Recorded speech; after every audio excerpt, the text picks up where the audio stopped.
Deadpool and Wolverine आ तो गई है, बट एक मेजर चीज मिसिंग थी, एमसीयू। ऑल्दो स्टार्टिंग में एमसीयू इंट्रो और मेन मार्वल यूनिवर्स अर्थ 616 दिखता है, बट वो एमसीयू इफेक्ट मिसिंग था जो हमने बाकी एमसीयू मूवीज में देखा है। बट लेकिन एमसीयू इफेक्ट है क्या?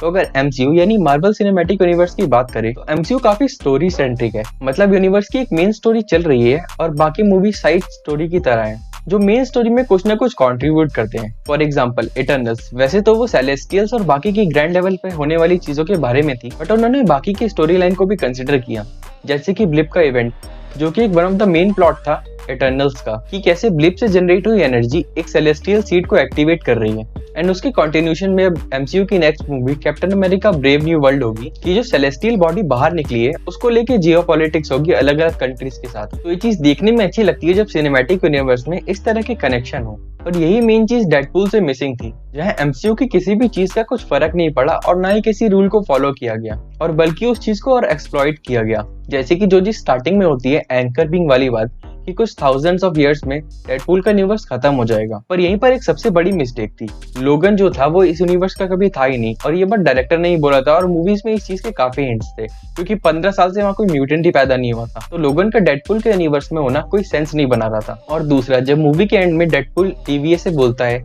लोगन के यूनिवर्स को फिक्स करने के लिए, तब हंटर B-15 मना कर देती है और बोलती है कि अगर हम पास्ट को चेंज करेंगे तो ये लोगन वो लोगन कभी रहेगा ही नहीं जो अब है। लेकिन एंड गेम में इस चीज को एस्टेब्लिश किया गया था कि पास्ट चेंज करने से फ्यूचर पर कोई इफेक्ट नहीं पड़ेगा।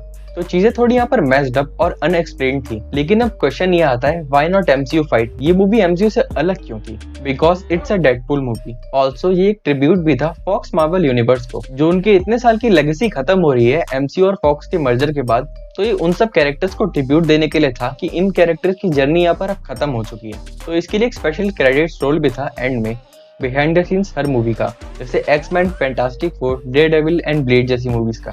और इवन डेडपूल जैसा कैरेक्टर जैसा वो कॉमिक में है, बड़बोला मर्सिनरी जो कुछ भी कर सकता है, और फोर्थ वॉल ब्रेक करना एंड मेटा जोक्स। और मूवी में भी यही सब चीजें थी, और इसी वजह से ये अब तक की बेस्ट डेडपूल मूवी है, क्योंकि हमें इसमें ये चीजें स्पेशल देखने को मिली थी। इसके अलावा और वुल्वरीन जो कोई ऐसा वैसा नहीं, अपने एकदम कॉमिक एक्यूरेट लुक में था, और उसी तरह की मार काट करने वाला एकदम R-rated वुल्वरीन। और पर्सनली मुझे पूरी मूवी में ह्यू जैकमैन की परफॉर्मेंस सबसे बेस्ट लगी। उनके बोलने का स्टाइल, उनके डायलॉग्स, इवन जो फाइटिंग स्टैंस भी था वो एकदम कॉमिक एक्यूरेट था। और उसके ऊपर से डेडपूल एंड वुल्वरीन का इंटरेक्शन जो कि एकदम गोल्ड था। और इसको इवन जिस तरीके से शॉन लीवाई ने दिखाया है वो भी काफी अच्छा था। बट परफॉर्मेंस एंड जोक्स के अलावा मूवी में कुछ खास था नहीं, क्योंकि प्लॉट बहुत वीक था और स्टोरी वन लाइनर थी। लेकिन एक चीज जो इसमें अंडर यूज की गई, केमियोस। इसमें बहुत सारे केमियोस थे, लेकिन कोई भी कैरेक्टर वुल्वरीन या फिर डेडपूल के लीग का नहीं था, या फिर उनसे कोई बड़ा नहीं था। शायद क्रिस इवांस या फिर हेनरी कैविल हो सकते थे, पर उस चीज को वहां पे यूज नहीं किया गया। इवन दो ये चीज भी अप्रिशिएट करने वाली है कि ब्लेड जैसे कैरेक्टर को एक एंड मिला अपना प्रॉपर। इवन दो एक फैन सर्विस मूवी थी, पर यहाँ कोई बड़ा कैरेक्टर देखने को मिल जाता तो ज्यादा बेटर रहता। लाइक मैग्नीटो या फिर चार्ल्स कोई विलन दिखा देते कि इसका कोई इवल वर्जन है जिसके पास ये सब पावर्स हैं और ये सब कर रहा है यहाँ पर आके। और टीवीए को भी बिल्कुल यूज नहीं किया गया। लोकी सीरीज जो रिसेंट टाइम की वन ऑफ द बेस्ट चीज है, उसका भी यहाँ कुछ यूज हो सकता था टीवीए को लेके। या फिर कैंग्स की स्टोरी यहाँ पे दिखा सकते थे कि कैसे टीवीए डेडपूल की हेल्प लेने आया कैंग से निपटने के लिए। लेकिन मोस्ट प्रोबेबली जो मूवी में हुआ वो स्टूडियो की तरफ से लिमिटेशन हो सकती है इस मूवी को लेके, कि आप इससे ज्यादा या इससे ऊपर कुछ दिखा नहीं सकते। बट फिर भी ये एक परफेक्ट डेडपूल मूवी है और एक प्योरली फैन सर्विस थी, और इसमें जो कुछ भी हुआ उससे कहीं पर कुछ फर्क नहीं पड़ा, क्योंकि यहाँ किसी भी चीज का मतलब नहीं बन रहा था। और ये बस फैन सर्विस थी। स्पाइडरमैन नो वे होम की तरह यहाँ पर बस क्रिएट करने की कोशिश की गई ह्यू जैकमैन के वुल्वरीन के साथ, जो कि देखने में मजा आ गया। एंड ओवरऑल मूवी बहुत फन थी, जहाँ पे स्मार्ट राइटिंग देखने को मिली जोक्स के साथ।